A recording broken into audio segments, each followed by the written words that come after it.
The subcommittee will come to order, and the chair recognizes himself for 5 minutes. Today's hearing is the third the subcommittee has held in the last 2 months on the USA PATRIOT Act. The first two hearings examined what the expiring provisions and the permanent provisions of the Act authorize the government to do and why they're critical to our national security. Today's hearing will examine what the government is not authorized to do under these provisions, dispelling the myths and misinformation that has swirled around this law for 10 years.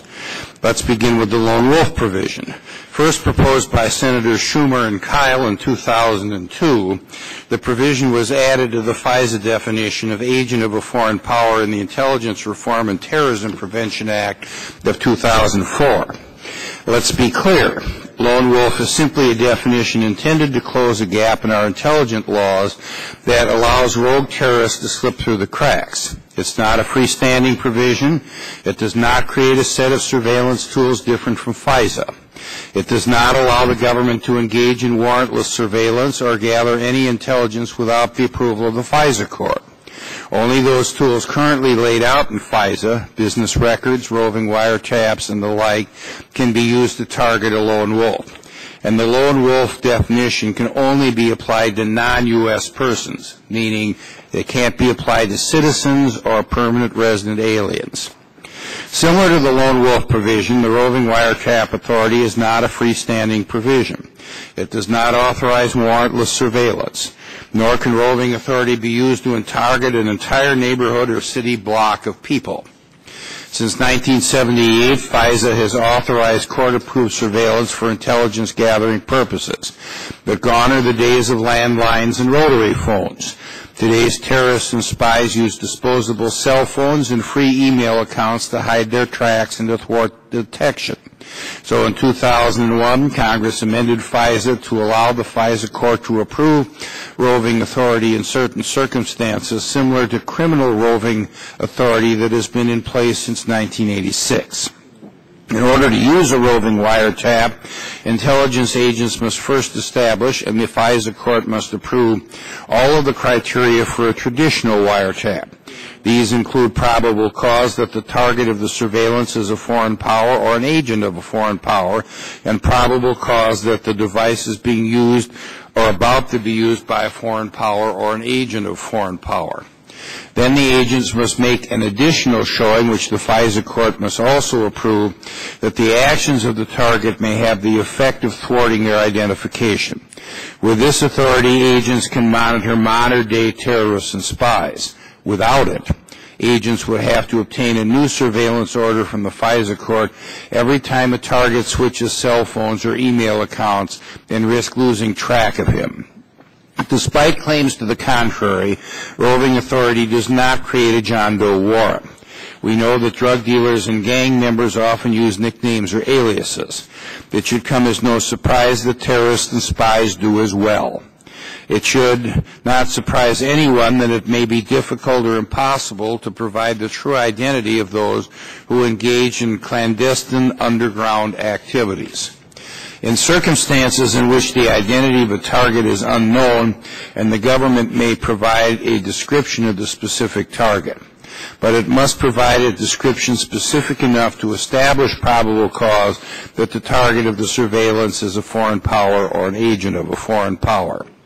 That leaves us with the business records provision. To begin with, business records orders are not, and I repeat, are not national security letters. PATRIOT Act critics often join the two together in an effort to transfer NSL concerns to business records. National security records are administrative subpoenas. Business records are FISA court orders. These orders cannot be used to search a person's home or obtain their personal records. They can only be used to obtain third-party records such as hotel or car rental records. Perhaps the biggest myth that we must dispel here today is that with the death of Osama bin Laden, we no longer need the PATRIOT Act. Nothing could be further from the truth. Just last week, Al-Qaeda released a statement saying it will continue to plan and plot without any fatigue, boredom, despair, surrender, or indifference, unquote. It's clear that Al-Qaeda has not backed down, and neither should we, as the United States of America. That's why last week I introduced legislation to permanently reauthorize the lone wolf definition and extend for 6 years the sunsets for roving and business records authority. It is now my pleasure to recognize for his opening statement the ranking member of the subcommittee, the distinguished gentleman from Virginia, Bobby Scott. Thank you, Mr. Chairman. Today the subcommittee meets again to discuss the provisions of the USA PATRIOT Act, and I believe it's appropriate that we thoroughly examine these controversial provisions, and I thank you for holding a series of hearings that you've been holding so that we can fully understand exactly what these provisions are. Each time we allow law enforcement greater power to access private communications or look at records regarding private activities, we give up something important. Piece by piece, we may not notice it, but we may wake up one day and ask, where did our freedoms go? There's no doubt that we entrust our law enforcement officers at all levels with awesome responsibility to protect us from harm. We respect them and thank them for that, and we work on a bipartisan basis to give them the resources and authorities they need. However, in protecting us, we must also protect our freedoms and civil liberties. The basic principles of our Bill of Rights underlying what it means to live in a free country and to define that relationship between citizens and government. And when we talk about government, it's not government in the abstract. In Northern Virginia, we're talking about people who may be our neighbors, lots of other people who may be involved in these activities. So when we say government, we may be talking about dozens of people or hundreds of people who may have access to our private conversations. For years we've discussed roving wiretaps, the lone wolf provision, and the relaxed standards for access to business records. These provisions have expanded the government's power to listen to personal conversations, read confidential records, and track private movements. We may establish procedures how these authorities may be executed and require a secret court to authorize some of these actions, but those subject to the surveillance or those whose records have been examined may never get a chance to know just how much the government, their neighbors and friends, or other people who may be government employees have intruded into their lives. It is difficult for us to conduct meaningful oversight over provisions which are implemented in such secret conditions. So I welcome our witnesses, including one of our former colleagues, a member of the subcommittee, Mr. Barr, gentleman from Georgia, Mr. Barr, and the other witnesses. I look forward to their testimony. I thank the gentleman from Virginia. I now recognize the junior chairman emeritus of the committee, the distinguished gentleman from Michigan, Mr. Conyers. Thank you, Chairman Sensenbrenner. It's a pleasure to be here today and to join Bobby Scott in welcoming Bob Barr, our former colleague from Georgia for many years, here to the committee room. He also served on the Judiciary Committee, and we know we're all pleased to see him again. Now, instead of this hearing, which is another oversight hearing, I begin by making the point that we haven't had a legislative bill on the PATRIOT Act before the committee for hearing. We've had a number of oversight hearings, and what we want to do is try to get ready with 16 days left to determine what we're going to do on this bill. Now,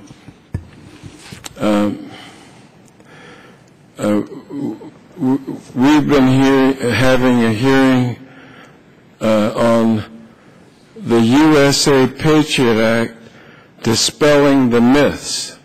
Well, that's great.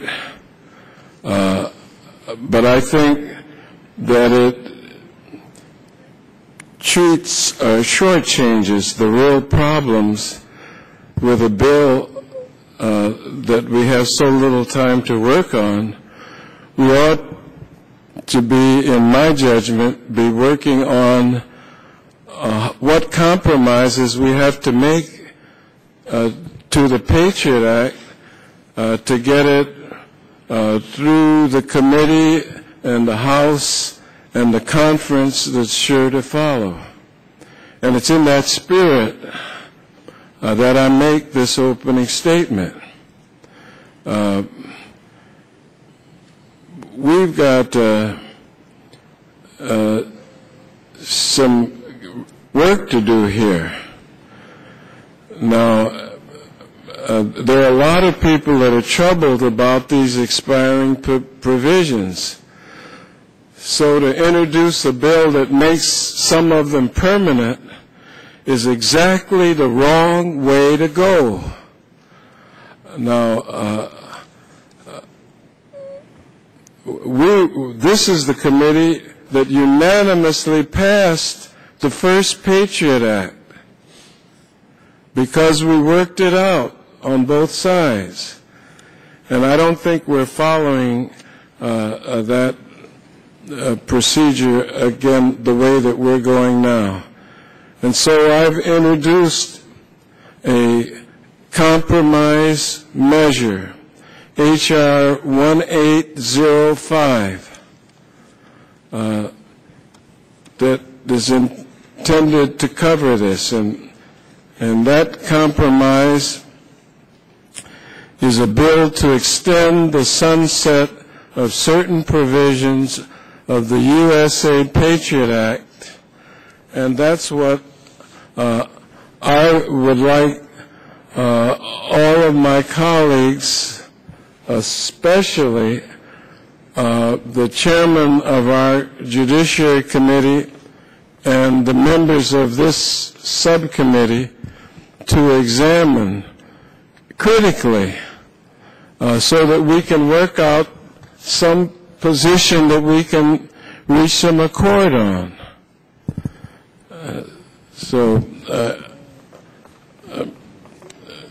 What we're dealing with now is legislation that makes lone wolf authority permanent. Well, no hearings, but let's just make it permanent. Because it's not that bad, all you critics of the Patriot Act. If you understood it and listened and read it, you wouldn't feel so bad about it. It extends the business records and roving wiretaps for 6 years. The majority's bill would make no further improvements to the Patriot Act, period. It includes no new protections for privacy. It requires no reporting to Congress, to the Inspector General audits, or to any other oversight. And so I do not feel very sensitive or supportive of that kind of approach. And so thank goodness we'll be hearing from some of our witnesses today about the serious issues raised by the 21st century government surveillance plan. Will the gentleman yield? Of course I'll yield. First of all, I ask that the gentleman be given 2 additional minutes. Thank you. I look back at what happened in 2009, and there was only one oversight hearing that was conducted then. Then there was a bill that was introduced, and following that, there was a classified hearing that was closed to the public, and the committee marked it up and sent the bill, off to the floor. I've had a very open process, both when I was the full committee chairman in 2001 and 2005, and I believe this year as well. We've heard testimony on the 3 expiring provisions on what they do, and this was a request for a 3rd open hearing on what the Patriot Act doesn't do. So I think we've certainly been able to hear all viewpoints on this. I will continue to hear all viewpoints on this, but the time for a decision is at hand. And if the gentleman wants to respond to that, I'll be happy, and then we can go on to the witness's testimony. Well, thank you, Mr. Chairman. What I'd like to do is finish my opening statement, and I don't choose to respond to it. So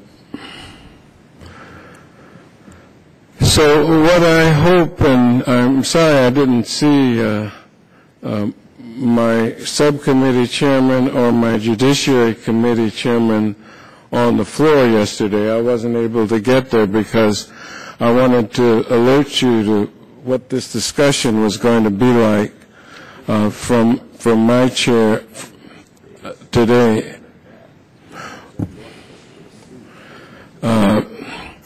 So it's unfortunate from my point of view that we've not had more negotiations or discussions that may more quickly lead to a bipartisan compromise. Many members on both sides of the aisle have serious concerns about the Patriot Act, including these three provisions that are about to expire. While some members will judge that they can't support any reauthorization, others may be open to compromise. Indeed, to inform these negotiations, I've introduced by the bipartisan compromise measure that has been reported out by the Senate Judiciary Committee and which has the full support of the intelligence community. Now, at an earlier hearing of this subcommittee, the Assistant Attorney General for National Security and the General Counsel for the Director of National Intelligence both stated their support for this compromise. Both. General Counsel Bob Litt said that this was the kind of measure that, quote, would provide enhanced protection for civil liberties without affecting operational utility, end quote. Can I have some additional time, Mr. Chairman? I yield it to you. But I didn't use the whole 2 minutes. How much additional time does the...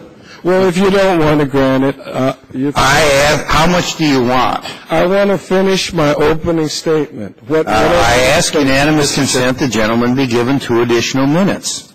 Well, thank you for your generosity. What we're doing is trying to make meaningful improvements in important legislation.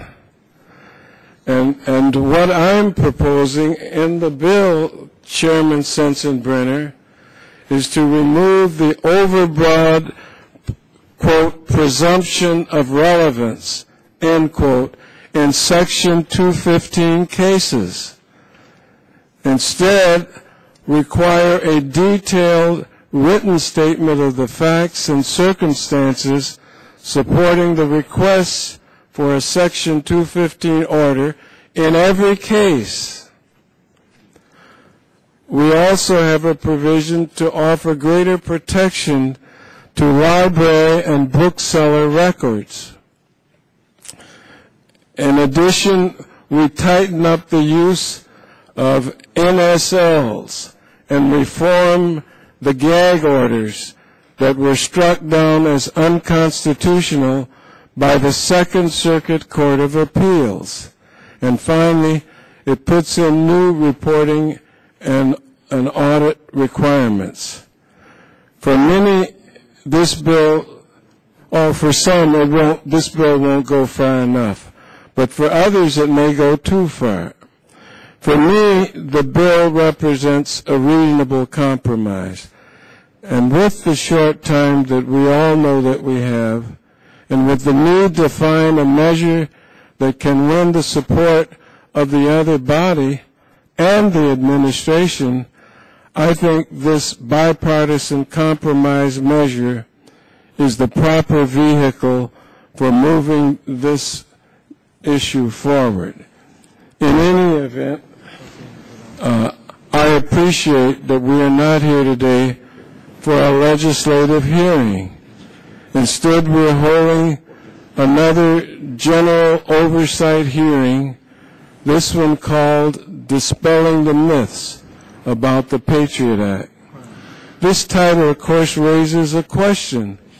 If the majority has already concluded that concerns about the Patriot Act are myths, then why is the hearing necessary? It seems like they've already made up their mind. And I'll submit the rest of my statement. And thank you, Chairman Sensenbrenner. Without objection, other members' opening statements will be made a part of the record, and without objection, the Chair will be authorized to declare recesses during votes on the House floor. It is now my pleasure to introduce today's witnesses. Patrick Rowan is a partner in McGuire Woods in Washington, D.C., where he practices in the Government, Regulatory, and Criminal Investigations Group.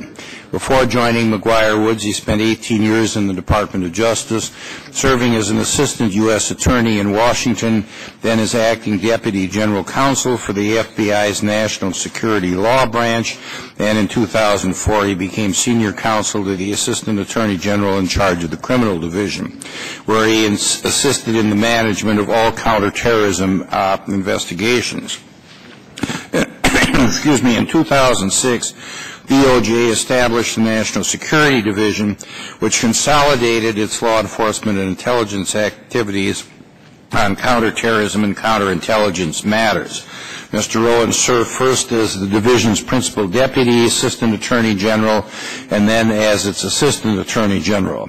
He received his law degree from the University of Virginia in 1989 and his undergraduate degree from Dartmouth College in 1986. The Honorable Bob Barr represented the 7th District of Georgia in the U.S. House of Representatives from 1995 to 2003 and was the 2008 Libertarian Party nominee for President of the United States. He practices law in Atlanta, Georgia, and is of counsel with the law offices of Edwin Marger. He runs a consulting firm, Liberty Strategies, Inc., which is also headquartered in Atlanta, and is a registered mediator and arbitrator. Mr. Barr was appointed by President Reagan as the United States Attorney for the Northern District of Georgia in 1986, and served as president of the Southeastern Legal Foundation from 1990 to 1991. He was an official with the CIA from 1971 to 78, and additionally he served as an official member of the U.S. delegation at several major United Nations conferences. He received his law degree from Georgetown University, his master's degree from the George Washington University, and his bachelor's degree from the University of Southern California. Mr. Bruce Fein is a constitutional lawyer, scholar, and writer. He has served as a visiting scholar for constitutional studies at the Heritage Foundation, an adjunct scholar at the American Enterprise Institution, a guest lecturer at the Brookings Institution, and an adjunct professor at the George Washington University in Washington. He was appointed as research director for the House Republicans on the Joint Congressional Committee on Covert Arms Sales to Iran from 1986 through 1987, and was general counsel of the Federal Communications Commission from 1983 to 1984. From 1981 to 1982, he served as the Associate Deputy Attorney General in the Department of Justice and supervised the department's litigation and vetting of candidates for the federal judiciary.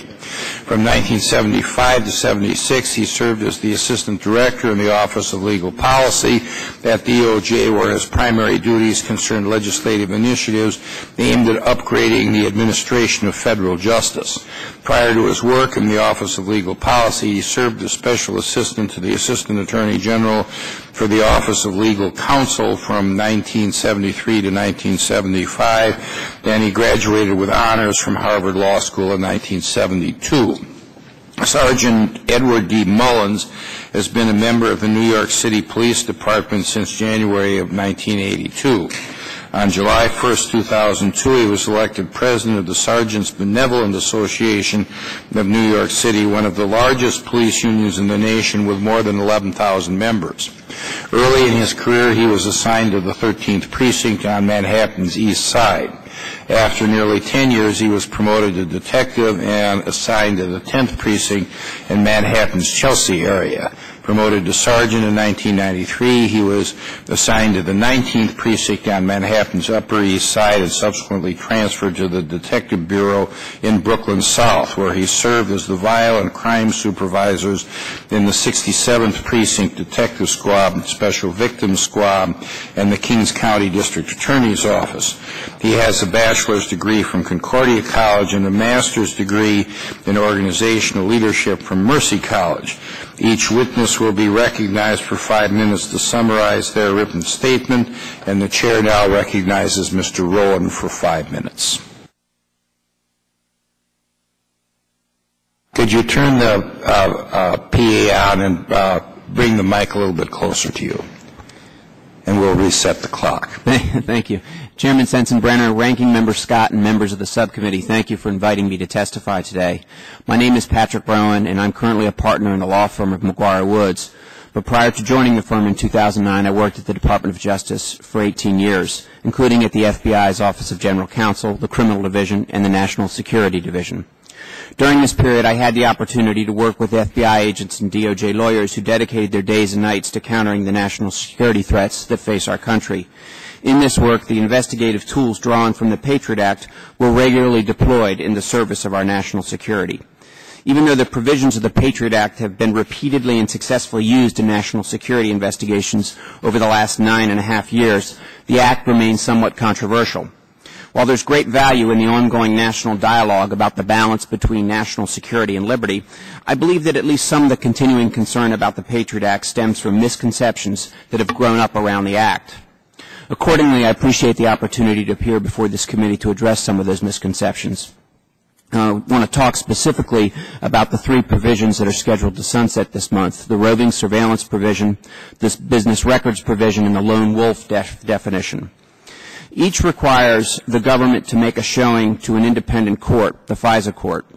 Each provision comes with rules governing how the government handles information regarding United States persons, and each is subject to extensive executive branch oversight as well as congressional reporting requirements, all of which is to suggest that they are not particularly susceptible to misuse in any way. The government's most recent statements indicate that the lone wolf definition has never been used, let alone abused. The 2 other tools which have been used hardly represent radical incursions on civil liberties, as these tools were recognized as available for ordinary criminal investigations long before 9/11. Some apparently believe that the government uses these national security tools to make an end run around the judiciary and the protections that surround our criminal justice system. I think that notion overstates the protections on the criminal side and understates the protections on the national security intelligence gathering side. For example, a FISA business records order is used to obtain the same records that can be acquired with a grand jury subpoena. As a federal prosecutor, I issued grand jury subpoenas to specific individuals and organizations with virtually no oversight and no meaningful judicial review. Because those records were acquired in the course of a grand jury investigation, the person to whom those records pertained was ordinarily not aware that the government had obtained them. Those records did not necessarily relate directly to the target of the investigation. For example, in a fraud or bribery investigation, it would certainly not be unusual to seek records relating to the target's girlfriend to determine if her activities had some relation to the target's crimes. If the grand jury did not return an indictment or the charged offenses were not connected to the girlfriend's activities, the girlfriend would likely never learn that her records had been subpoenaed. To employ the FISA business records provision, the government must apply to an independent court and demonstrate relevance in order to obtain a court order under the provision. There are heightened protections when investigators seek materials that are considered especially sensitive, such as medical records and records from libraries. If the target of the investigation is a U.S. person, the government must show that the investigation is not based solely on activities protected by the First Amendment. Moreover, the government must adhere to minimization procedures that limit the retention and dissemination of the information that is obtained concerning U.S. persons. And the government must also report to Congress on the use of this tool. To the extent that one assumes that criminal investigative tools are used with greater care because investigators understand that they will eventually have to defend their actions in court, one must keep in mind that national security investigations, intelligence investigations, often result in prosecutions as well. Agents know that even the most sensitive national security investigation may ultimately end up in a U.S. court, where the investigative techniques will be scrutinized. This is particularly true when the investigation targets a U.S. person. Agents understand that the most obvious and effective tool for neutralizing a U.S. person who threatens our security is a federal criminal prosecution, and they make decisions about the use of investigative tools with that principle in mind. Let me talk for a minute about the lone wolf definition. The government recently indicated that it's never had occasion to use the lone wolf definition, which was contained in the Intelligence Reform Terrorism Prevention Act of 2004. And there are some that argue that the non-use of the definition demonstrates this provision is unnecessary and that it should be allowed to expire. I don't subscribe to this logic. The mere fact that I've never had occasion to use my spare tire does not mean that I would prefer not to have one in my car. The availability of radicalizing material on the Internet seems to be producing more and more individuals who form the intention to carry out violence on their own without the aid and support of a terrorist organization. These are circumstances for which the lone wolf definition was created. If and when the need for the lone wolf definition arises, it should be available to the FBI and their partners at NSD. Valuable time and resources might be wasted in trying to engineer a workaround for the lapsed definition. Many of those who are concerned about the PATRIOT Act seem to think that the judges of the FISA court are rubber stamps from the government, that these judges approve everything that they're asked to approve and impose no meaningful check on the government. From personal experience, I can tell you that's simply not true. And I'll be happy to answer further questions about the court and the other provisions that we're here to discuss today later on in the hearing. Thank you, Chairman. Thank you very much. The gentleman's time has expired. Mr. Barr. Thank you very much, Mr. Chairman, and Ranking Member Scott, Chairman Conyers, and members of the subcommittee and the Judiciary Committee. It's an honor to be here today to discuss an act that was passed with my vote back in 2001, but as with many members on both sides of the aisle who voted for, not without very serious reservations, which is one of the reasons why we placed in the USA Patriot Act at the time a number of sunset provisions. Those were placed in there not simply to provide an opportunity to re-up the provisions regardless of whether they were ever used, whether they were necessary, whether they had been abused, but in order to provide a meaningful mechanism for the Congress of the United States to properly and regularly reevaluate whether or not these provisions, like any provisions of law, are necessary, need to be limited, need to be expanded perhaps, or are no longer necessary because they've been abused by the executive branch. This is both a very conservative view of government as well as a very liberal view. It does not apply to one side of the aisle as opposed to the other. In other words, members on both sides of the aisle should never be afraid to go back and reevaluate a law that was voted for, that they might have voted for in earlier times based on exigent circumstances, so to speak, and the needs of the time, but which, with the passage of time and with evidence that the provisions either have been abused or require additional limitations and restrictions, need to be amended. And if that is indeed the purpose of this hearing, then I commend the chairman for that and hope that all members will approach it in that light. It is very difficult, as this committee knows, to really get at the issues contained in the Patriot Act. There is a feeling or a presumption on the part of the American people that whatever is necessary to protect the national security is okay with them and should be done. Of course, you on the Judiciary Committee and we as officers of the court in the private arena or sworn law enforcement officers know that the job of the President is not to do whatever is necessary to protect national security. The job of the President is in his oath, is to protect and defend the Constitution of the United States of America. And that includes what Justice Brandeis said many years ago, and which is as true today as it was back in the 1920s when he penned the words that the right to privacy, which is essentially embodied in the Fourth Amendment, that's the basic privacy protection for the people of this country, those who are here lawfully as well as citizens of this country, is the most basic of right. It is the most important thing to be protected in our nation. It is, as Ayn Rand said a number of years later in the Fountainhead, the right to privacy is what defines civilization. It defines freedom. And where we have provisions such as some of these provisions in the Patriot Act, as well intended as they are, infringe those rights, with no countervailing, no necessary countervailing requirement in the government that those rights be, the right to privacy be so suspended, it is important to go back and place limitations. For example, simply require in these provisions that you all are looking at, Section 215, for example, the business records provision, simply require what the Constitution requires, and that is a reasonable link between the person, be it citizen or other person lawfully in this country, on whose against who the government is seeking information, whether it is tangible things or tangible items or business records, whatever it is, at least give that person the benefit of requiring the government to show a reasonable connection, some connection to illegal activity, to terrorist activity, to a known or suspected terrorist, or even a known or suspected associate of a terrorist. Something that gives that person, whether they ever know about it or not, that's a red herring. It doesn't matter whether a person knows that their rights have been violated. That is the gauge by which we determine whether a provision should be continued in law and is constitutional, and nor is it a requirement that the citizenry of this country come before the courts or the Congress or the President and document abuses, nor is that the criteria for determining the constitutionality of a particular law. It is whether or not it comports with the intent and the spirit of the Constitution, and provisions of the law, such as those you are looking at here today and tomorrow, and on which the House will shortly vote, violate those basic provisions because they have broken the link between a citizen of this country or a person lawfully in this country's right to privacy and a reasonable suspicion that they have done something wrong. Gentleman's time has expired. That needs to be restored. Thank you, Mr. Chairman. Mr. Fein. Thank you, Mr. Chairman and members of the subcommittee.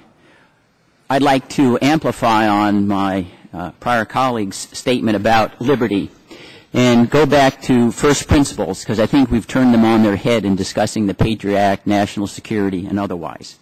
Now, it's Thomas Paine who wrote, "It's the duty of the patriot to protect his country from his government." And it's in that spirit I wish to address the Patriot Act, because it seems to me its fundamental principles are upside down. This country's bedrock birth certificate was placing the liberty of the individual above the powers of government. The Declaration of Independence, we're all born with unalienable rights. We are endowed with our Creator with a right to liberty. And the purpose of government is to secure those rights. The purpose of government is exhausted after it secures those rights. And these were not marginal to the fight for our independence from Great Britain. James Otis in 1761 deplored the British general writs of assistance because they didn't require probable cause or particularity in searching persons' homes. And it was John Adams who said that was the bell that sounded the independence march of the United States of America. And it's Patrick Henry who's noted for saying what? Give me liberty or give me death. Not give me liberty, but give me bigger government to protect my liberty. And I underscore these things to emphasize that where you start in asking the question determines where you end 9 times out of 10. Why that's so important.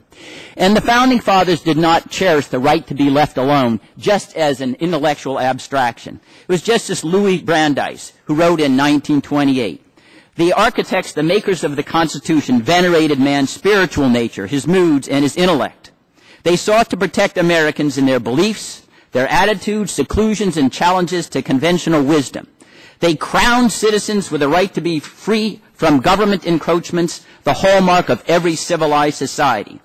And he concluded, "Every unjustifiable intrusion by the government upon the privacy of the individual, whatever the means employed, must be deemed a violation of the Fourth Amendment."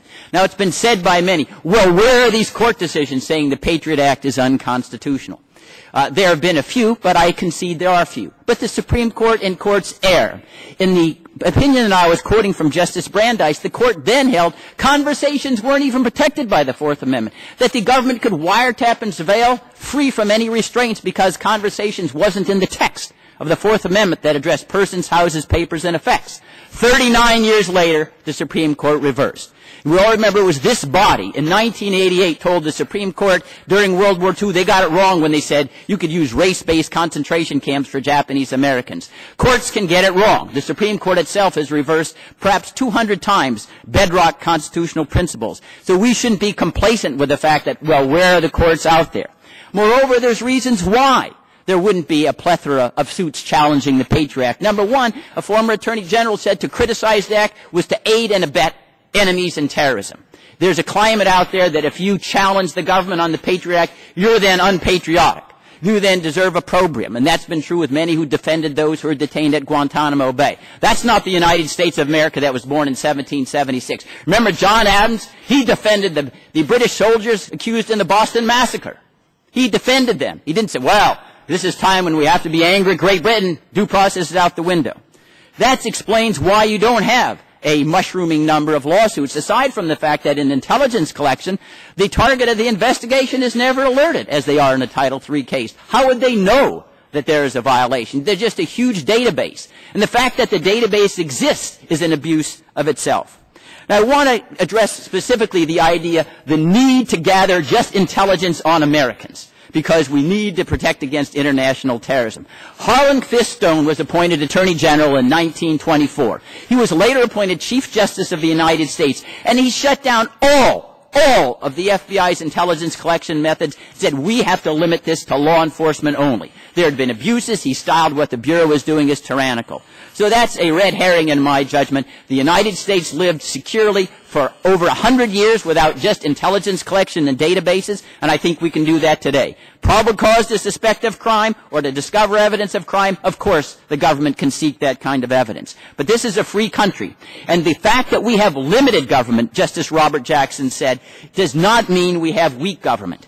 And this is very important. Justice Jackson, of course, was a prosecutor at Nuremberg, in addition to being on the United States Supreme Court. And I'd like you to, if you could indulge me, let me read his opinion here, because I think... Gentleman's time has expired. All right, well, Mr. Mullins. Thank you. Mr. Chairman, Ranking Member Scott, members of the subcommittee, thank you for having me here today. I'm here as the head of a police labor organization representing my members and their families. I also speak with the perspective of a sworn law enforcement officer with 30 years of experience. I responded to the scene of the terrorist attacks on September 11, 2001. I also responded in 1993 to the terrorist's first attempt to topple the Twin Towers. I am a third-generation New Yorker whose life was forever changed by the terrorist attacks of 9/11. These unprovoked attacks devastated New York City and the ranks of its fire and police departments. The 2,973 innocent men, women, and children killed on 9/11 surpassed the death toll America suffered in a surprise attack on Pearl Harbor that triggered our entry into World War II. Sadly, the final casualty figures from 9/11 are not yet known. Those terrorist acts continue right up to the present day to claim the lives of more firefighters, police officers, construction workers, and ordinary citizens who were caught in the events of that fateful day. These are the people who in the years after 9/11 have developed debilitating illnesses and died from their exposure to the toxins released when the World Trade Center towers collapsed. The James DeDroga 9/11 Health and Compensation Act, passed late last year to help discontinue and tie the victims, is a stark reminder that while justice has been served on bin Laden, innocent Americans continue to die and suffer as a result of his evil. The USA Patriot Act was enacted in direct response to these terrorist attacks for the purpose of preventing their repetition. I appreciate the chance to help clear up some of the myths surrounding the deliberations over whether to reauthorize 3 specific expiring Patriot Act authorities. Let me begin by setting aside the false clarity and simplicity that some seek to impose on these deliberations. Reauthorizing these authorities is not a stock choice between whether we place a greater value on our civil liberties than on our security. It is not a choice between freedom and a police state. Let us not lose sight of how much alike every one of us in this room today really is. We share the same values. We are all Americans who love our country and the liberties upon which it is founded. We all hate seeing our fellow citizens slaughtered by bin Laden's demented disciples. None of us desire or intend to extinguish liberty in the pursuit of security. We only differ as to how, not if, our elected representatives should strike a balance between the universal value of protecting innocent lives from murderers and our uniquely American notion of individual liberty. Reauthorizing the 3 provisions set to expire later this month strikes the right balance. By any historical yardstick, these authorities are a measured response to an unprecedented and undeniably real threat to our nation. Our generation learned from struggles the heroes of our past encountered in balancing liberty and security while reacting to the unprecedented threats. We did not respond by rounding up and committing to internment camps all members of the ethnic and religious minorities from which the perpetrators of 9/11 were descended. We did not grant law enforcement wholly unprecedented powers never before entrusted to police on our shores. What we did was to extend the federal agents' hunting terrorist powers analogous to those that state and local law enforcement have long used to investigate drug dealers, burglars, and other common criminals. In closing, let me dispel one final myth. We can let our guard down and permit these authorities to sunset because bin Laden is dead. The Pakistani and Taliban, which was behind last year's attempt to bomb Times Square, has vowed revenge. They have bragged, we already have our people in America and are sending more. Do not allow our recent success to obscure the fact that 10 years ago, in less than 2 hours, we lost more Americans at the hands of bin Laden's henchmen than we did almost 7 years ago on the island of Guadalcanal. Our enemies are more desperate than ever to replicate this horror. Our generation faces an unprecedented threat from a new kind of foe. Still, we are very fortunate. Responding to the great crisis of our age does not require drafting citizens to fight. It has not necessitated the conversion of our economy to a wartime footing. There is no rationing of fuel, food, and other resources. Citizens are not even asked to buy war bonds. It is a testament to America's strength that most citizens can go about their lives much as they did before 9/11 and delegate defeating the terrorists who declared war on us to a relatively small group of volunteers. As cops, my members are among those volunteers. We pray that as you debate the tools available to our federal counterparts to play their critical role in this mission, they will be pragmatic and balanced in the defense of our nation with the preservation of the freedoms we cherish. We hope that you will not be seduced by rigid ideologies that demand the sacrifice of one of the fundamental values of another. As you know, this week is Police Week in our nation's capital. As we recognize all those officers who have made the ultimate sacrifice, I beg that you do not disarm those sworn to protect you at a time when our enemies are bringing a renewed fervor and new tactics to their efforts to murder Americans. Thank you very much, Sergeant. The Chair will now recognize members alternately by side for 5 minutes to answer or to ask questions of the members of the panel, and the Chair has made note of the approximate order in which members have appeared and will use that list in terms of recognizing folks, and the Chair recognizes himself for 5 minutes. Mr. Barr, you voted in favor of the Patriot Act when it was considered in the committee, and then you voted in favor of another version that was less favorable to civil liberties when it appeared on the floor in October of 2001. The committee has done extensive oversight under both Republican and Democratic control. Why do you think we failed, and why are you opposing just a simple extension of what has been the law since 2005 in these 3 areas, given your votes in favor of it? I certainly, Mr. Chairman, certainly would not deign to try and speculate on what members have done or not done or why. I can certainly speak for myself.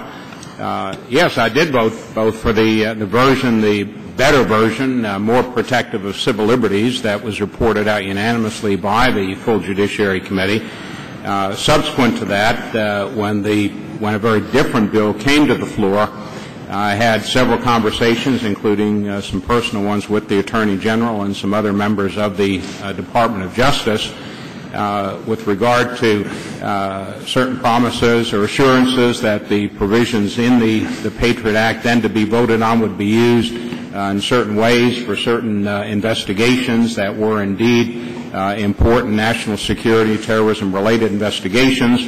There were promises made that the executive branch, the President and the Attorney General, would report regularly and openly and extensively on the use of the Patriot Act. Oh, I think they did that after you left the Congress. You know, and as a matter of fact, there was one time I canceled a hearing of Attorney General Ashcroft because he didn't submit his testimony on time. So, you know, maybe we're busy doing something else. Let me ask you another question. There was an outstanding warrant against Osama bin Laden. Do you condemn the President for sending a U.S. military unit to strike and kill him when the civilian justice system was waiting to grind slowly away at him? No, I think this was one of those instances in which the resolution on the use of military force does provide and did provide proper authority for the presidential action going after and taking out Osama bin Laden. Okay, but shouldn't the president have used what you refer to as tried and true methods of capturing what you call a criminal like bin Laden, like pursuant to an arrest warrant? No, simply because an individual can be pursued either through the criminal justice system or militarily in certain circumstances does not make it improper to choose one over the other. And in this instance, I think the president chose wisely and properly, and it was properly authorized by the Congress, unlike some of the other actions by the current and former administration using the resolution for the use of military force, which does not provide proper authority. The Patriot Act was passed after 9/11. Do you think the U.S. attorneys in New York, New England, and Washington, D.C. could have prevented the 9/11 attack by using traditional law enforcement methods? Well, certainly not being privy to all of the information that they had or didn't have, or the circumstances under which certain acts were authorized or not authorized. It does seem to me that there was more than sufficient authority to have given us, the U.S. government, that is, a much greater chance, likelihood of having prevented the attacks had those proper pre-existing authorities been used. Well, the Patriot Act repealed the wall that prevented the FBI and the CIA from exchanging information. So if the CIA knew that there were al-Qaeda terrorists loose in the United States and specifically in the New York City area, it would have been a violation of the pre-Patriot Act law for the CIA to walk that information across the hall and give it to the FBI. Not necessarily. Yes, it would have been. And on the circumstances under which it was required, Mr. Chairman. Well, if the circumstances were, that they acquired it overseas and then they found out that they appeared in New York, it was still giving them intelligence that they found overseas. And the 9/11 Commission determined that the wall prevented that, and they studied it extensively for a couple of years. Well, we also now know, and with hindsight, that is it the 19th or 20th hijacker, I don't forget the number, that had the government gone before a court and sought a warrant to access that person's computer, which a court, based on the circumstances we now know, existed at the time, almost certainly would have granted a warrant. The fact of the matter is the government chose not to do that. They made a policy error. It was not that the law did not allow it. They made a policy error. From what I've heard you say, I think that you're advocating that before 9/11, the FBI violated the law that would have violated the law that was put up by the Church Commission if they ended up exchanging intelligence information. And as a result of the Patriot Act, we don't have that anymore. The gentleman from Virginia, Mr. Scott. Thank you, Mr. Chairman. One of the problems with the Patriot Act is understanding exactly what it does. And so, Mr. Rowan, let me ask you a question. In declaring someone to be a lone wolf where you can begin surveilling them, what information and what standard is there that's not available, that you would not be able to get a run-of-the-mill criminal warrant?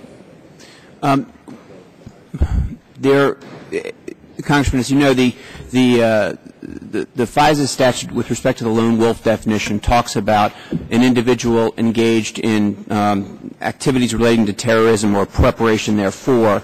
So potentially you could think of circumstances where an individual was engaged in preparation for terrorist activities, and yet a court, an Article III judge looking at it from a criminal law enforcement perspective might determine that there isn't a probable cause.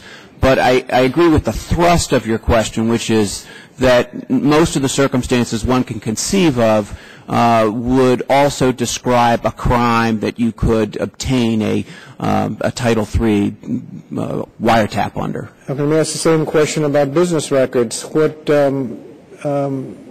you suggested is kind of same as criminal.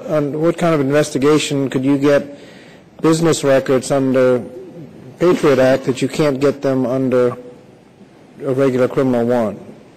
Well, when you say a warrant, I presume you mean a grand jury subpoena. Certainly a search. Well, whatever the warrant, grand jury subpoena, however else you want to get it. Yeah, no, I think you're right that you could get all those tangible things with a grand jury subpoena. The critical difference is obviously not what you can get, but the circumstances under which you can get it. If you get it under a business records order or under FISA, you have the opportunity to gather it covertly, to use it for an intelligence investigation with a far less risk that your investigation is going to be exposed. And if you get it with a criminal warrant, you can't keep it secret? You can't. I mean, with a grand jury subpoena, you're in a position where you hand it to a third-party custodian. That custodian has every right and opportunity to turn around and share it with whoever else he or she cares to, including the target. And you can't have a order prohibiting the dissemination of that information in the criminal court? There are, I think that what conventionally occurs is an AUSA will write a letter. They will request the third-party custodian not to share the information. The actual getting an order from a judge, there may be circumstances under which you can obtain that. I think there's some judges that would provide it, others that might not. Roving wiretap, who gets to approve it, and after approval, what kind of oversight is there that's different under the Patriot Act that you can't do under a normal criminal warrant? Well, a roving wiretap is obviously a FISA wiretap, so the approval mechanism. Well, under FISA, you have to designate it to be roving rather than kind of stationary wiretap, or all wiretaps under FISA are roving wiretaps? No, they're not all roving wiretaps. The way it kicks in is when you are asking the court, the FISA judge, what sort of orders you're going to need, and that's when the circumstances under which you describe this as being an occasion where you need a roving wiretap. So the approval mechanisms there, both within the Department of Justice, they're higher for a roving wiretap in the FISA context than you would have in an ordinary Title III wiretap. The approval with respect to the judiciary is going to be the same thing. It's going to be an Article III judge. One of them happens to sit on the FISA court, the other doesn't. Once you get personal information subject to surveillance, exactly how many people have access to that information? When you say surveillance, you mean in the FISA world? In the FISA world, you get a FISA wiretap. How many, in Northern Virginia, a lot of people work for the, quote, government. How many people get access to the private information that you've listened into? As you know, in the FISA statute, there are a requirement for minimization procedures, which are procedures that are approved by the court, by the FISA court, which restrict the government's dissemination of information. With respect to U.S. The point of this is for the FBI to talk to the CIA, to talk to everybody else. I mean, how many people get access to this information? Gentleman's time has expired. Gentleman from California, Mr. Lundgren.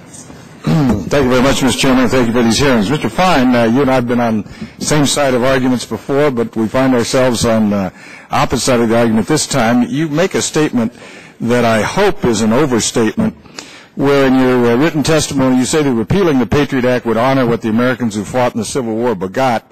Do you really favor repealing the entire Patriot Act, even that section which dismantled the so-called wall between law enforcement and intelligence that the 9/11 Commission indicated was one of the major vulnerabilities that we had, and one of the reasons why we couldn't connect the dots so that we might be able to prevent kind of attacks that we saw on 9/11? I don't believe that the 9/11 Commission concluded that the 9/11 abominations would have been thwarted if the so-called wall of separation had been absent. And I indeed, Jamie Gorelick, who was on the 9/11 Commission, was Deputy Attorney General, I believe, when the alleged wall of separation was erected, denied that there really was that wall. And I do not believe that in passing the USA Patriot Act that this Congress made a finding that if the wall was not erected, 9/11 would not have occurred. So my question, though, is do you really favor repealing the entire Patriot Act?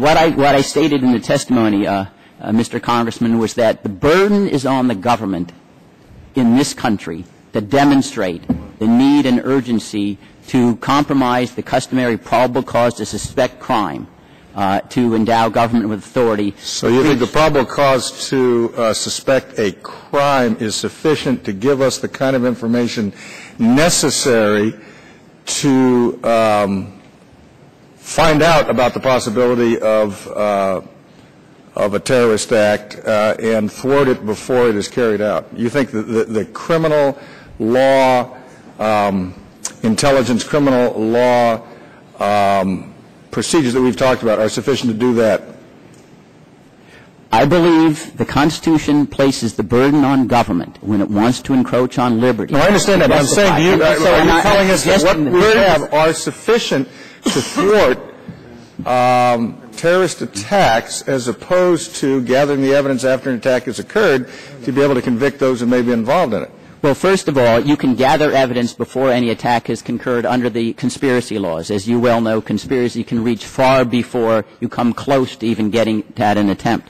Secondly, I've stated that if this committee can establish by empirical evidence, make a finding that these powers are indispensable to preventing a terrorist attack, then you have a justification for breaching the powers. Okay, so do you have confidence in this committee that we can make such a finding? Ordinarily, findings should not be made out of trifles light as air. I mean, you've got to make I guess the answer is no. So that's probably I guess you don't trust us to be able to make that finding. No, I expect there to be empirical evidence with the experts who would state, yes, if we had this power, this particular investigation would have reached fruition and blocked a terrorism act, and wouldn't otherwise couldn't have happened. Well, the predicate Those decisions are made all the time. The predicate for wiretaps is not that a crime is being committed, but that surveillance is necessary because the person to be surveilled is a foreign power, agent of a foreign power. It doesn't mean that they're involved in a crime at that point in time. Yeah, don't you think that's a sufficient basis for being able to have a wiretap? I think that you should have Title III does require suspicion of implication in crime, and I think that ought to be the standard. So that's the standard that Harlan Fistone, Chief Justice and former Attorney General, adopted for the So you're saying that we don't have the right to spy on foreign powers in our own country unless we have evidence that they are about ready to commit a criminal act? Now, if you're spying on citizens of the United States or people who are here lawfully, that's one thing. It's something else if you're spying on diplomats who are involved in embassies or otherwise. They aren't loyal to the United States. They don't have the same protections. And the definition of a U.S. person in this act is someone who's a citizen or someone who is a permanent resident alien. Other people are allowed under this, but those are not. Mr. Mullins, you've had more than a slight participation in the criminal justice system. Are you satisfied that the criminal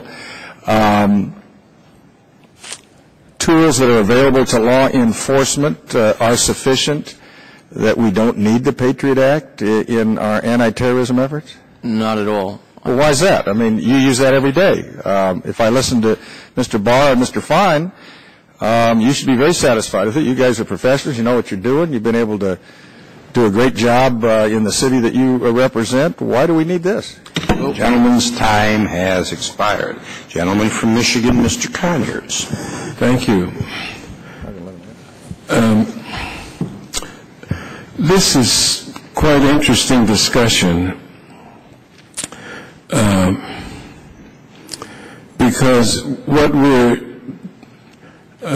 exchanging views on is whether the failure of 9/11 was a failure of intelligence analysis or law enforcement.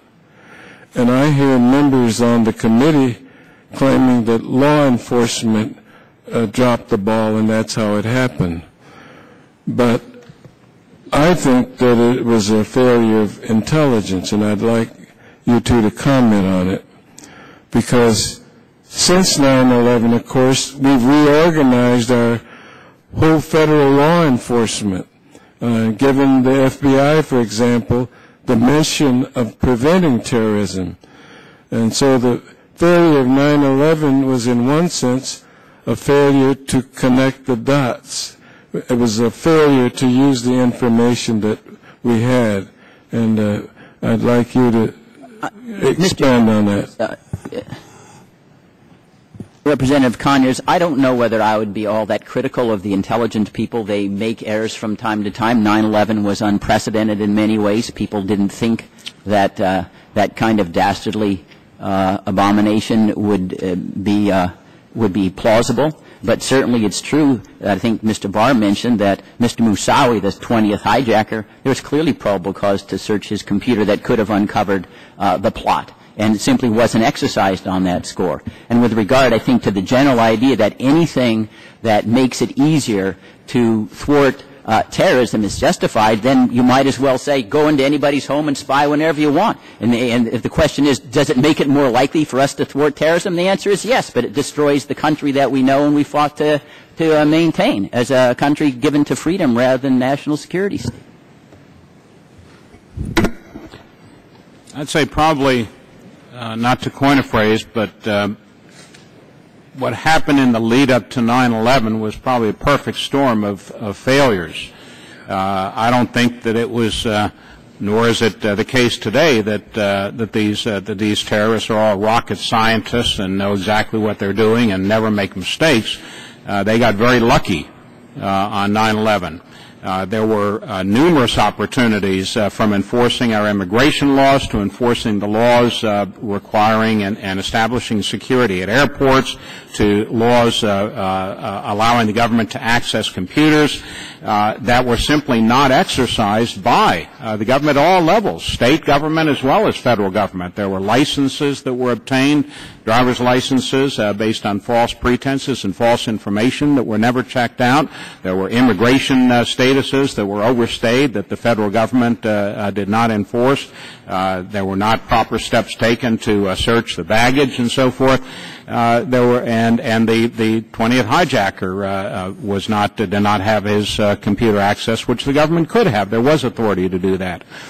Yet I don't recall, and maybe the chairman does, but I don't recall at the post 9/11 hearings that we had leading up to the Patriot Act, any government witnesses coming in and saying they'd made a mistake. They all paraded in here and said, oh, we didn't have enough authority, we didn't have enough money, give us more authority, give us more money, rather than address the mistakes that had been made by failing to use existing powers. I ask unanimous consent to put in a New York Times story that said the leaders, Bush was warned Bin Laden wanted to hijack planes. Without objection. Thanks, sir. And another one from the Washington Post, the heading, 2 months before 9/11, an urgent warning to Rice. Without objection. Thank you again. Now, I want to dispel this misunderstanding that some members seem to be articulating up here. This isn't about a hearing of whether we have no Patriot Act or we continue the same Patriot Act. I want to make that clear. This is about how we improve the Patriot Act. And that's why I have a compromise bill that I strongly suggest that we try to have some hearings on. We're not having hearings on the bill itself. This is a hearing called Dispelling the Myths. That's not a hearing, and I insist. The gentleman's time has expired. The gentleman from Michigan knows full well that the committee rules require advance notice of hearings so that everybody can be prepared, and he dropped his bill last night, which was well after the time deadline that was required for a hearing today, and the full committee chair is scheduled to mark up tomorrow. So I think the gentleman is a little bit too late in meeting deadlines of rules that everybody knows.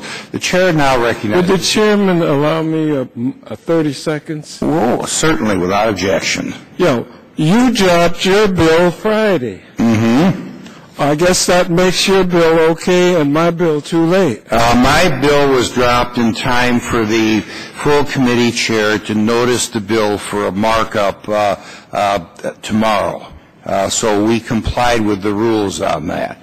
And everybody has now had 5 days to see what was in the legislation that I dropped. You dropped yours last night. You didn't see me on the floor. You didn't see the gentleman from Texas, Mr. Smith, the full committee chair on the floor. So we got here today to find out that you dropped your bill, and we found that out a couple of hours before this hearing. The gentleman from Florida, Ms. Adams. Thank you, Mr. Chair. I'll yield my time to the gentleman from South Carolina. Okay, the gentleman from South Carolina is next up on the Republican side. Without objection, the chair will recognize the gentleman from South Carolina, Mr. Gowdy, for 10 minutes. Thank you, Mr. Chairman, and I want to thank the gentlelady from Florida for yielding and also for her service as a distinguished law enforcement officer prior to coming to Congress. Mr. Fein, I want to be very, very clear about this. I do not and have never challenged the patriotism of anyone who holds a contrary viewpoint on this act. In fact, I applaud you for probing and questioning and challenging.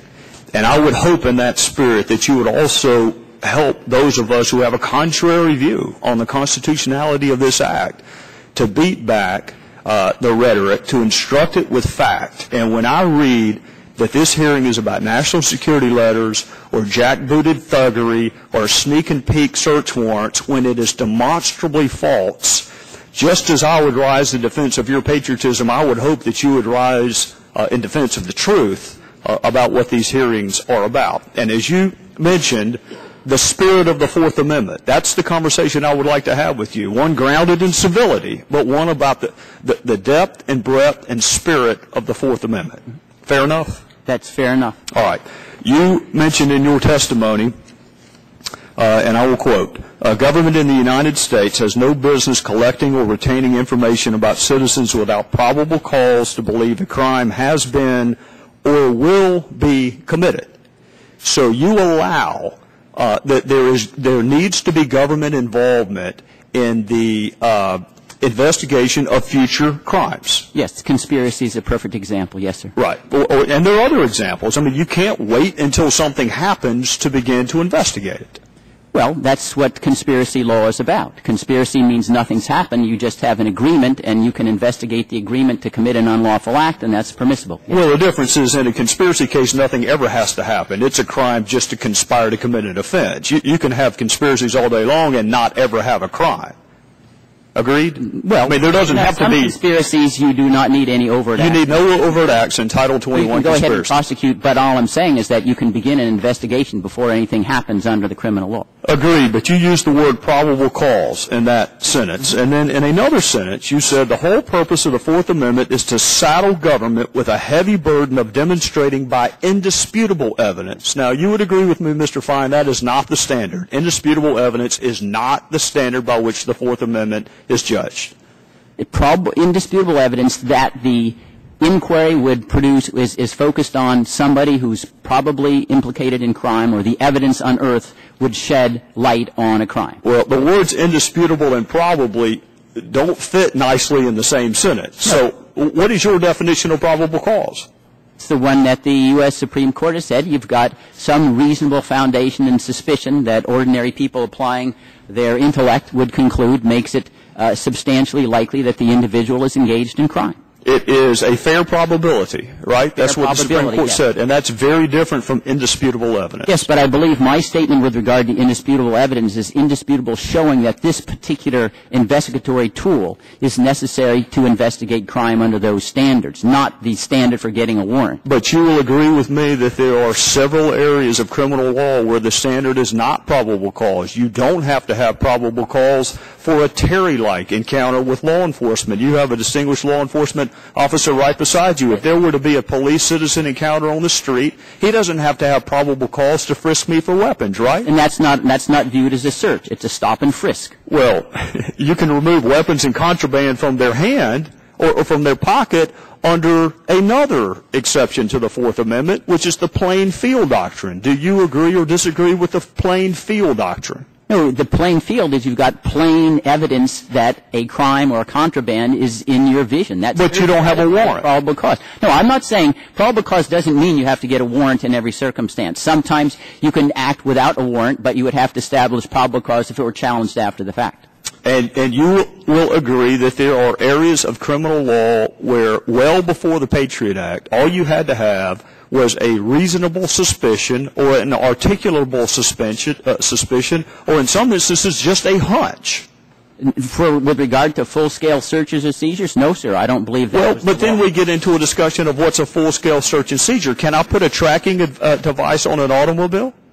I think that's in dispute now, depending upon whether the tracking device is there 24 hours a day. I believe that case is just in the U.S. Court of Appeals for the District of Columbia. But there are courts of appeals, including the Fourth Circuit, which have said you can put electronic tracking devices on automobiles, right? Yes, there are, and they may be wrong. Well, they may be, but I mean, we may find out in 10 years we're all wrong. You have an independent judgment to make as well. The Olmstead case in 1928 said wiretaps are free. They don't have to have any cause whatsoever. It was overruled 39 years later. Right. This body has a tradition of looking at court decisions and maybe overruling them. They did that with regard to Korematsu and Hirabayashi when they enacted the Civil Liberties Act. We're having a hard time getting the laws we have passed enforced right now. With respect, this executive branch doesn't enforce the laws we do pass. So the notion that we're going to foresee, let me ask you this. Do you agree that law enforcement should be able to search the computer records of a suspected child pornographer who uses a taxpayer-funded computer at a public library? If they satisfy probable cause, they'll come up with evidence of crime, of course, yes. They have it doesn't have to be probable cause. An assistant United States attorney can send a subpoena, right? You don't even have to have a search warrant. I'm talking about probable cause. If it's just I know you're talking about probable cause, but what I'm trying to establish is that there is a rich jurisprudence in this country where probable cause is not the only standard. An assistant United States attorney can send a grand jury subpoena to a library and get your library records today. Correct? That is correct, because the Supreme Court, and I think they got it wrong, says if the information is in the hands of a third party, then you have no protectable. You have no standing. Yeah, you have no expectation of privacy. I believe that is an incorrect interpretation of the Fourth Amendment. In today's Internet era, you can have your virtual digital diary of everything you've done tracked in the hands of third parties, and that doctrine enables then the government to really look in your diary. Or you can be on notice that the law is what it is and not keep things that you have an expectation of privacy in a public domain. I think if you're an American, you're endowed with liberty, and burden is on the government to overcome your right to be left alone. You think that you are endowed with the liberty to use a taxpayer-funded computer at a taxpayer-funded library and search for child pornography and have standing to contest whether or not the government can get those records? If it involves that the government is providing it and they place certain conditions, that the government places certain conditions on use, that may be different, because you are then given alert that you're using government property. Like if you're living in government-operated house, they may say, well, then you're going to be searched when you make sure you don't have guns or something in there. So that changes. Well, that raises a wonderful point. Would you agree with me that as a condition of probation, the government can say we have the right to search you when we want to? As a condition of parole or probation, you consent to be searched. If they wish to choose, you've already established that they violated the law. This is a privilege they've gotten now to go out on probation. Well, wait a minute. You've already set those conditions. You've already served your debt to society. No, with regard to parole, I'm not sure that the probation. There's no parole in the federal system. Is that if you violate the conditions of parole, you return to. Could we make it a condition on admittance to this country that you consent to be searched? If you're not a U.S. citizen, so you don't have a problem with that. The rule on border searches is that you don't have to. You don't need cause whatsoever. It's an exception to the Fourth Amendment. Border searches, probation searches. So there's already been an erosion in your judgment of the probable cause standard, the warrant standard of the Fourth Amendment. It's in very narrow circumstances, yes. All right.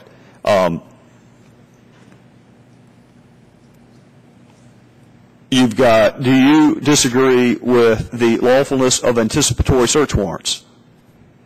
Of what search warrant? Anticipatory. The crime hasn't even been committed yet, but law enforcement can go get a search warrant for that crime.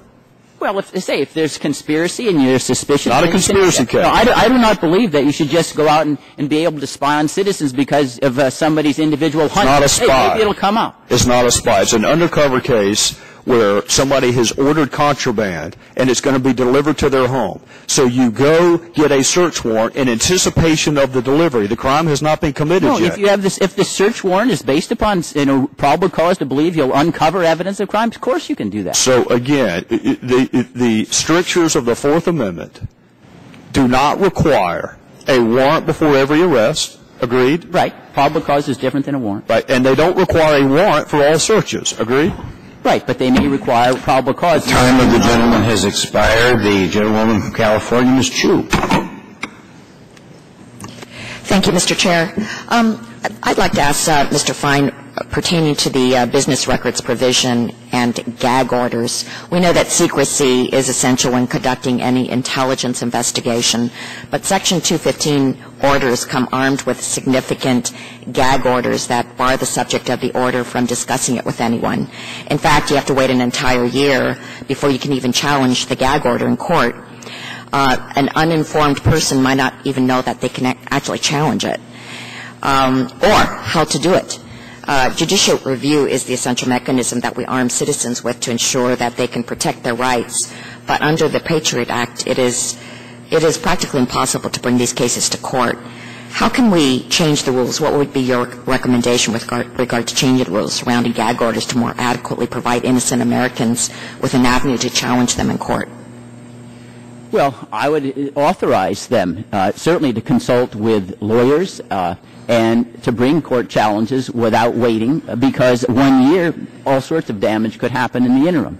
Because I believe that the PATRIOT Act, again, is premised largely on the idea that the government generally never gets it wrong, and the burden is on the citizen to establish their right to be free from government snooping rather than the burden on the government to say, why are you crossing the threshold of the citizen? And certainly there have been instances where the gag orders were challenged. A couple of cases held that they were unconstitutional because they interfered with the due process right to challenge an alleged violation of the law. And I do not believe that there's any demonstration. In some of these instances when the gag orders were lifted, the FBI just dropped the investigation without showing that we had a terrorism crime that ensued because there wasn't that particular authority to keep the entire matter under wraps, if you will. And I think that anyone who receives some government-issued document should have a right to go into court and challenge its legality. That's what the rule of law is about. You mean immediately without having to wait a year? Correct. And also you discuss the fact that subjects are frequently kept in the dark when they're the subject of these investigations because much of the information is requested directly from third parties such as telecommunication companies or internet service providers. And not only is the subject never told that their information is being shared with the government, the third parties hardly ever have any incentive to even question the government's actions.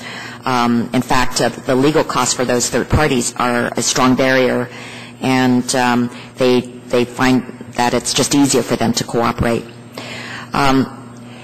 This essentially allows the government to compile information regarding individuals without notice, providing they claim it is relevant to a national security investigation. Should the government be required to give notice to the subjects of these investigations? Yes, I believe that's true. And I believe in other circumstances, for instance, when there are tax investigations or the Bank Privacy Act, the Congress went out of its way and by statute did allow, in limited circumstances, the target to be of the investigation be notified even though the target wasn't specifically the recipient of the subpoena or for the investigative demand. And it seems to me more rather than less urgent today to do that because so much of the data about any individual is in the hand of third-party internet service providers. It's hard to suggest that you volunteer information on the internet. It's hard to even live today without having huge stores of information on the internet. And without being cynical, you're exactly right. The incentive of the provider of the information is to cooperate. They're regulated by the government. They have huge amounts of contracts. I think we discovered that with regard to the cooperation of the telephone companies concerning the President's terrorist surveillance program. They were eager, we'll give you all of our phone records, even without asking for an Attorney General assertion that this is constitutionally mandated, because they've got $10, $20 billion contracts with the Defense Department. And you can't expect them, they're out for their own interest, to defend the third-party target of the investigation. Mr. Barr, I wanted to ask a question about oversight. At the end of last month, the Department of Justice submitted an annual report to Congress that detailed the number of times that the government went to FISA courts for authority to conduct secret electronic surveillance for access to certain business records and the number of national security letters. And this report found that the government used these special tools much more often than in the past years. For instance, they made 96 applications for access to business records for foreign intelligence purpose, and that's 5 times more than the year before. And the FBI used national security letters to get information on over 14,000 different U.S. persons. That's over double the individuals of the year before. I'm greatly concerned about the increase in government access to personal information without the proper checks and balances. And we know that there have been times when the FBI has abused this. The time of the gentleman has expired. Gentleman from Virginia, Mr. Goodlatte. Thank you, Mr. Chairman. Thank you for holding this hearing, and I want to thank all the panelists for their contribution. I want to start out, Mr. Rowan, and ask you to comment on what I think is the core point that Mr. Barr and Mr. Fein have made here. And that is that with regard to the business records provision, that there needs to be illegal activity or a known terrorist, that somehow this legislation has broken the link between the right to privacy and the requirement that the government show a reasonable suspicion before being able to examine these third-party held business records. And I wonder if you would comment on that. Well, I think that first of all, there is a standard in there that a statement of facts needs to be submitted to a judge showing that there are reasonable grounds to believe that. To be clear, no one's looking at anybody's business records without a judge first saying they're going to be able to do so. Is that correct? Right. And again, from the perspective of somebody who knows how federal criminal law enforcement investigations go, it's an extraordinary bar. The director of the FBI and the attorney general or his designate are signing off on these applications. This is such a more stringent mechanism in place. So in order to look at somebody's business records, the top level people in our law enforcement agencies are having to approve this. That's right. These are being treated with the same set of protections as a request for electronic surveillance under FISA. And there is an application made to an Article III judge sitting on the FISA court who's going to determine whether or not the standard's been met. The standard is, relatively speaking, to electronic surveillance, it's lower. But it needs to be lower because... I understand there are 3 categories that's fit into. Foreign intelligence investigation, not just a whim, but there's an actual investigation that this will be a part of. International terrorism or clandestine intelligence activity, all under Section 501A. Is that correct? And then the court that this is brought to has to make a number of specific findings before one can look at one's business records. And these are not business records held by the individual. These are, as have been discussed here, business records held by a third party. That's right. And keep in mind that in addition to making those findings, the court is imposing minimization procedures on the government, effectively telling the government, if and when you get these records, you need to take great care in how you handle them. You need to determine whether or not they are, in fact, intelligence information before you disseminate them. And moreover, there's going to be, at the end of the year or whenever it's appropriate, there's going to be a report made to the Congress that's going to list this particular order as one of those that was secured during the year. So now, let me interrupt you now. Mr. Fein has said in his testimony that every provision of the Patriot Act should be repealed unless the government can prove that, quote, but for the authority, end quote, an act of international terrorism would have succeeded. That's a pretty high standard to meet in terms of trying to look forward to prevent something like 9/11 happening again, because it won't happen exactly the same way it happened previously. So let me ask you, are you confident that the Patriot Act has helped to thwart acts of international terrorism since its enactment in 2001? Yes, I am. And in September of 2004, before the Senate Judiciary Committee, former Congressman Barr, my former colleague and friend, hopefully still a current friend, stated that federal agents could randomly wiretap an entire apartment complex. Is there any legal authority in the Patriot Act or in the U.S. Code anywhere that would authorize a court to authorize such a wiretap? No. And in your experience, have you ever heard of such a wiretap taking place? No. Sergeant Mullins, in your experience, do your federal law enforcement counterparts exercise care, restraint, and discretion in the exercise of Patriot Act provisions? Yes. You want to elaborate? Well, to my understanding, there's been approximately 32 events to which terrorist acts were about to be inflicted upon Americans here in this country. And those events were prevented as a result of the intelligence that was gathered by federal authorities. And to date, again, my understanding, there's been no Supreme Court decisions, no major court cases that have challenged that. Thank you. The gentleman's time has expired. The gentleman from Arizona, Mr. Quayle. Thank you, Mr. Chairman, and thank you to all the witnesses for being here today. Mr. Fein, I enjoyed your constitutional back and forth with Mr. Gowdy, and obviously there's a differing opinion between the constitutionality of the Patriot Act, but aside from the constitutionality, we just have to decide even if we stipulate that it's constitutional. I mean, the Constitution is a set of rights that can't be trampled on by the majority. So even if you stipulate that it is constitutional, you still have to figure out whether it's the right thing to do. Right. And I think that sometimes is lost in this argument when people continue to say this is constitutional, so it's okay to do. And I just wanted to say that at the beginning because there are some concerns that I have.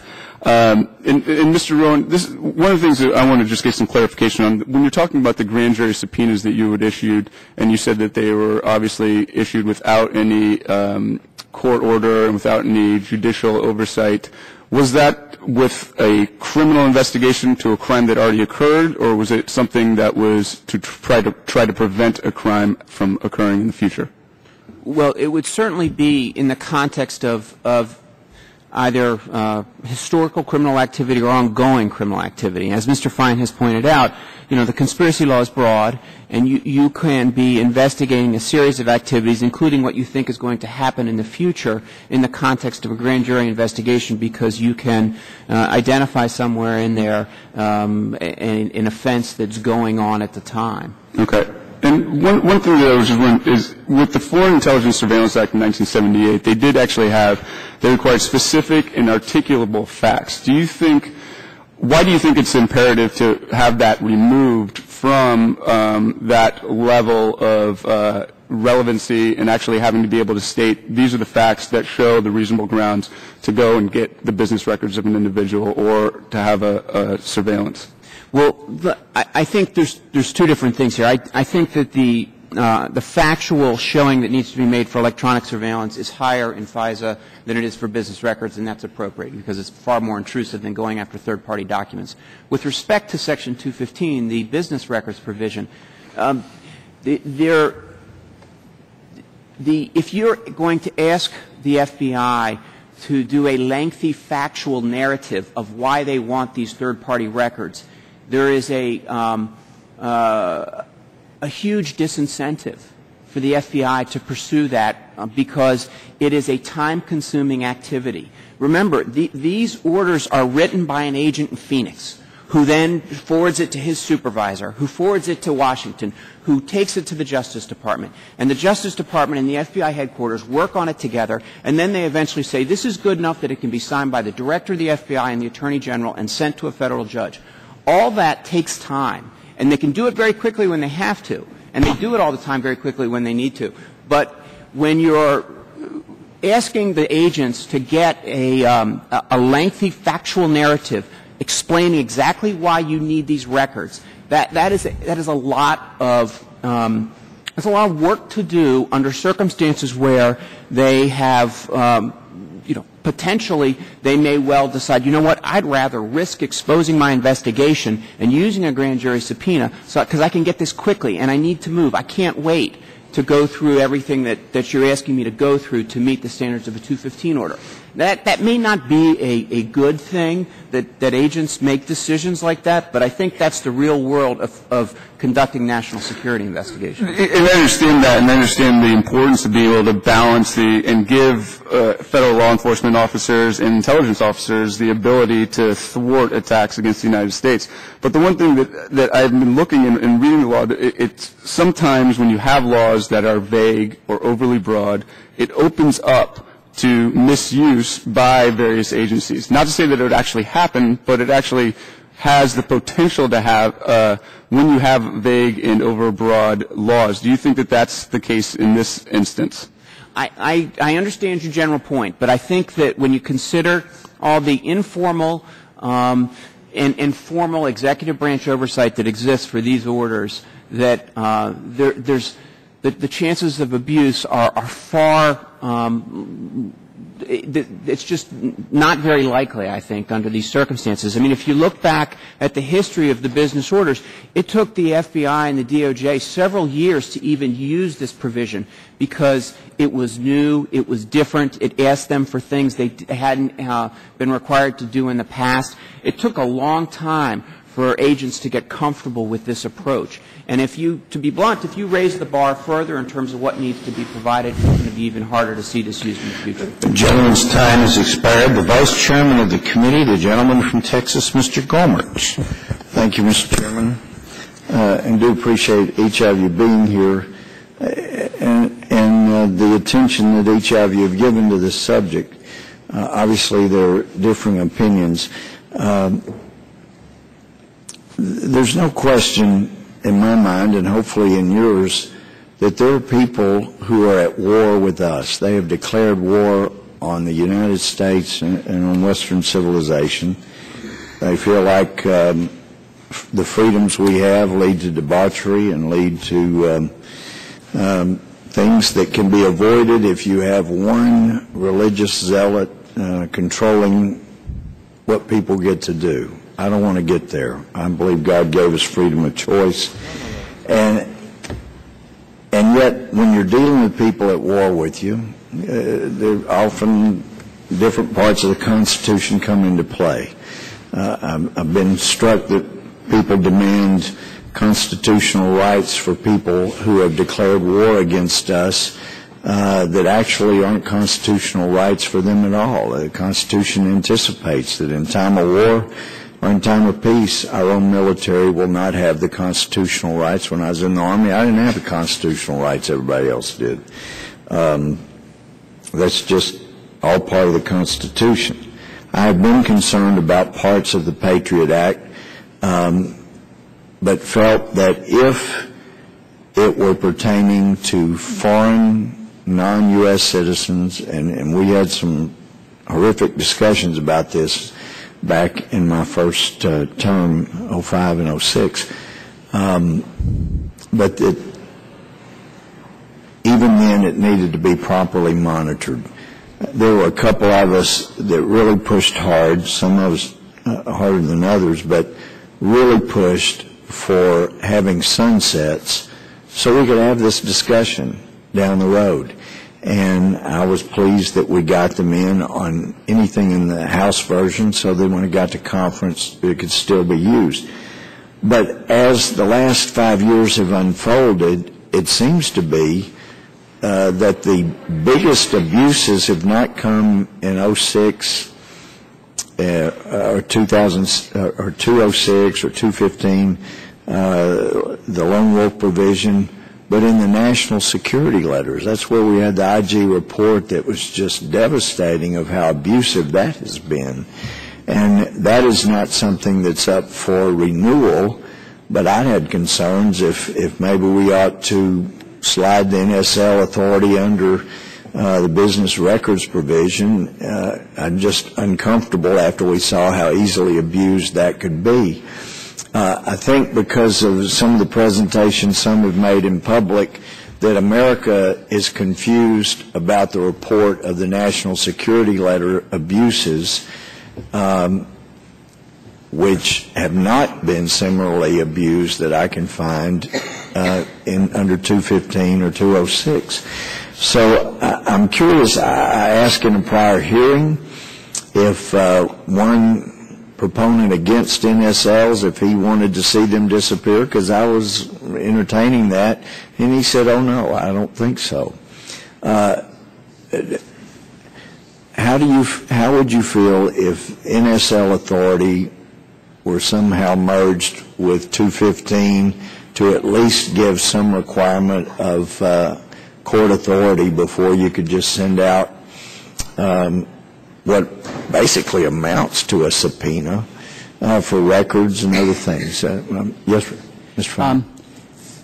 Congressman Gohmert, the first thing I'd like to do before I get specifically to that is read from this statement of the U.S. Supreme Court ex parte Milligan about the idea of war changing the constitutional matrix. And this was, of course, after the existence of the Republic had been shaken by the Civil War. Well, I understand Merkin, and I understand, and perhaps I didn't make myself clear. I'm not talking so much in war. There are different things that apply to prisoners of war, enemy combatants, or those things like that. But I'd like to get one answer to my question. I think in one of the prior hearings it was shown that on a couple of occasions when 215 authority was sought and turned down because the judge thought it was focused on First Amendment activity, the government then went and got national security letters to, in some sense, circumvent the standards of 215.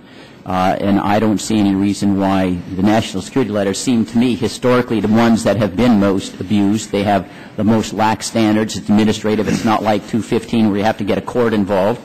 Just the FBI goes out there and says it's relevant, and that covers time of the gentleman has expired, and the chair will clarify is that the national security letters were never part of the Patriot Act. Right. They were originally enacted in 1986 on a bill that was sponsored by Senator Leahy of Vermont and Representative Kastenmeier of Wisconsin.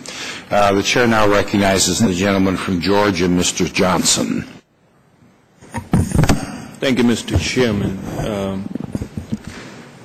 Mr.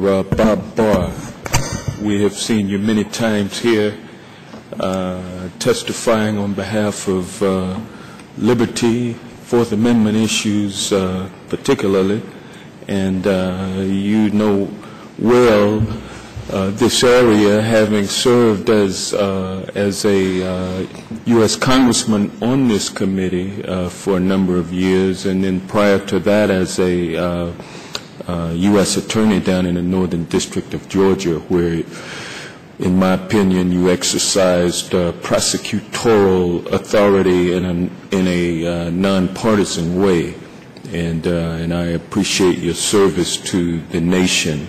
I have just a few questions that I'd like to ask you. Does a relevance standard impose any real check on the government's ability to secretly collect information about American citizens using Section 215? And can't a good lawyer almost always come up with the reason why information is relevant? The standard that you refer to is virtually no standard at all. To come before a judge or any other authority and say, we need this and you need to issue an order allowing us to access this information because it's relevant to an investigation that we're undertaking, in effect means absolutely nothing. It's no standard, and it's particularly problematic here because the relevance standard, so to speak, is being used to access information, or may be used to access information on individuals with no connection whatsoever to a terrorist, a suspected terrorist, or even an associate of a known terrorist. Well, let me ask you this question. If a terrorist suspect, and before I do that, though, I must point out the fact that as a congressman, you served as a Republican, and now I haven't heard you renounce your political leanings, so I assume you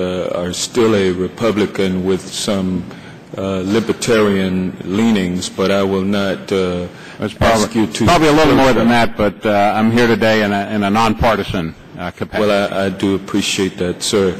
If a terrorist suspect used a U.S. online dating site and viewed your profile or sent you a message, could the government collect your online dating history or other records about you? And wouldn't such information be relevant to the investigation and possibly even presumptively relevant since it involved contact with a foreign power? I'd like to make clear for the record that the Congressman is referring to a hypothetical, not a real situation. Well, many people use dating services these days. So with that understanding, I think probably in that case, there would be a justification for accessing those records because there would be a link, certainly one that could be dispelled, but certainly a link that would be apparent. You have a known or suspected terrorist communicating with an individual, and that individual may have no connection whatsoever, may be entirely innocent, but I think in that situation there probably would be an appropriate justification for the government to look at those records. And what if there was no message at all and there was just a viewing of the records? There was just what? A viewing of the records.